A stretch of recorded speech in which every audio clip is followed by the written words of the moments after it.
Yo, what is up guys? With it now being the Christmas break, many of you have been asking me, what can I do to improve during this time?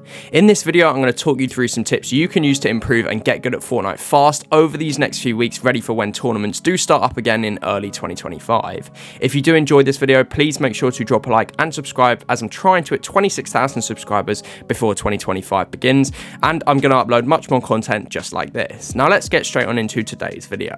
Okay, so starting off, the first point I want to talk about is why it's actually so hard to be good at Fortnite and stay good for a long period of time like the pros do. Nowadays, there are so many factors which contribute to how and why the top players are so good, and like I said, how they stay good for a long time. So let's talk through a few of these factors with you guys. Starting off, we have the insanely high skill ceiling and skill gap that there is within Fortnite. Now, the skill level of the competitive player base is exceptionally high, and this is due to many players investing countless hours into the game. Now, those players that invest countless hours, such as pros, obviously go on to be insanely good, and that leads to a high skill gap between those that spend thousands of hours on the game and those that come on just for a few hours a week or a few hours a day just to play casually. Next up, we also have the meta shifts. Now, Epic does frequent updates changing the game's mechanics, weapons and strategies, requiring players to adapt constantly. Now, if you take a top pro player like Peterbot, for example, he's able to adapt to any meta, whether it be the Nitro meta in Chapter 5 Season 3 or the Dash meta in Chapter 5 Season 2, and play it the best, and that is why he's been the best player in the world throughout that time period. Now, another factor is also the randomized elements within Fortnite, because many of you don't realize there are a lot of random elements that still go on, such as what guns you get from the loot pool, what chest spawns you get, and where the storm circle spawns. Now, that introduces an element of RNG into every single game of Fortnite, which can affect your early and late game strategies and rotations. Now, the pro players are able to adapt to the situation they're put in every single game, whether it be a max zone pool, better than anyone else, and that's why they're at the top, because they can consistently get through these situations where others of us may go down. Next up, we have the factor of time investment. Now, staying competitive requires constant practice and participation in scrims, leaving little room for downtime, and this sort of links to the high skill ceiling, because the top players need to put so many thousands of hours into this game, and this is sort of the main reason that some people quit, is because you don't have the time to put in thousands of hours into the game, but it's those people that do put thousands of hours into the game that actually go on and make the money from the tournaments, overall making them a pro player. It's a difficult mix as to how long you spend on the game, but really, if you do want to get good, you have to put in a massive time investment. Now, lastly, we also have the factor of unpredictable opponents, because in every game you may face diverse players with diverse playstyles, making it difficult to not only predict but also counter the opponent's moves that you're going to come up against. Now, only top players and pros can read opponents as they get into a fight with them and then adapt their playstyle, understanding how to play the fight correctly. You might see this from a player like Martos that isn't the best mechanically, don't get me wrong, he's good, but he's just insanely smart, and he understands the player, then learning what play he has to do against them to win the fight adequately and quickly. So now let's moving on to talking about how you can get good fast. So my first point, or my second point of today's video, is going to be about the importance of good practice.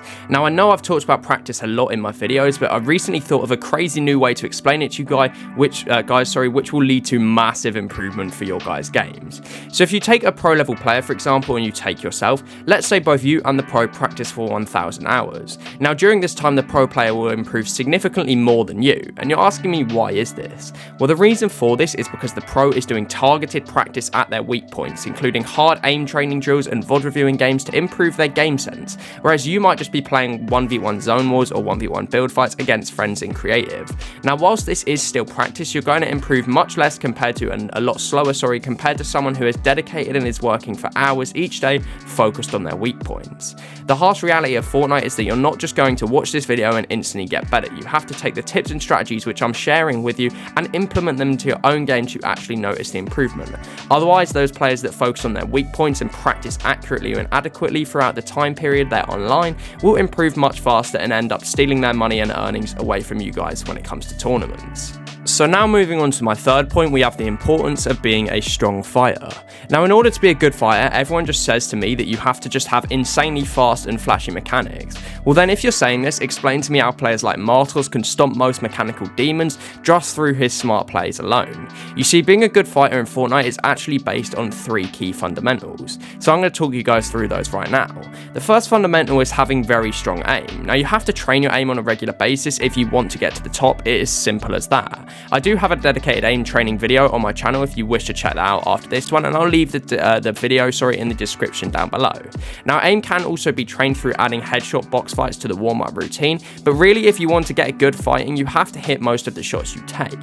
Now, the second fundamental is going to be about having decent mechanics. Now, notice how I say decent, because you don't have to be an absolute mechanical demon like Peterbot to be one of the better fighters. You just need solid piece control skills and accurate peaks, which will then lead to you being able to use the adequate mechanics within a fight. You don't have to be able to do quad edits to win fights. It's as simple as that. Now, you can train your mechanics for 10 minutes when you first load on. If you already have solid mechs, I wouldn't recommend training your mechanics for too much longer, as again, this is probably just a waste of your time, which could be spent on other things, such as Fundamental 3, which is improving your fighting sense. Because if you really want to be a top level fighter, you have to have insane fighting sense. Fighting sense is what actually makes a top level fighter, and like I said earlier on in the video, it's the ability to quickly adapt and correctly pick the best play to do against your enemy within a fight. Now, this can be trained on maps such as Martor's Turtle Wars and other maps which really target high pressure, lots of fighting situations. Now, the thing is, absolute mastery of fighting is going to take you years to develop. However, if you can make minute changes to the way you fight, helping you to be above the average skill of a comp player and a comp fighter, then you can certainly get good very, very quick and start placing like top 300s and even top 200s in tournaments.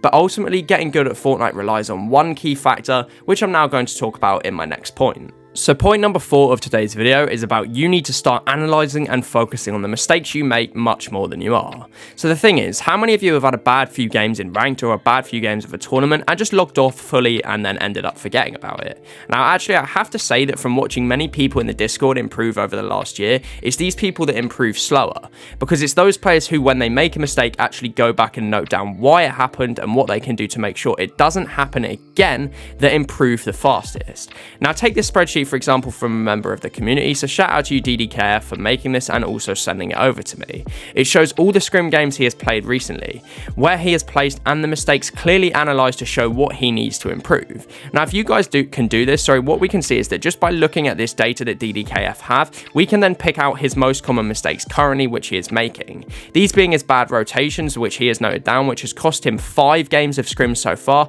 as well as also the factor of him taking stupid or silly mid-game fights, which has cost him to die in 4 different scrim games. Now, from this, we already can analyse that DDKF needs to work on his game sense, especially about smart rotations through the mid game, maybe looking to go dead side so he can avoid getting into silly fights and other stuff like that.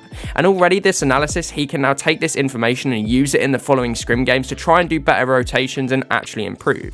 You can see how just by having this little bit of data on a spreadsheet, we've already analysed it, looked at the mistakes he makes most commonly, noted them down. He can then try and improve this going into the future to try and smooth out these mistakes and make sure he doesn't make them. And this is a constant process, because you're never going to be a perfect fighter, and you're never going to be a perfect player. So trying to be perfect isn't sustainable, and you can just simply improve by improving one thing at once, getting it better at every single thing overall.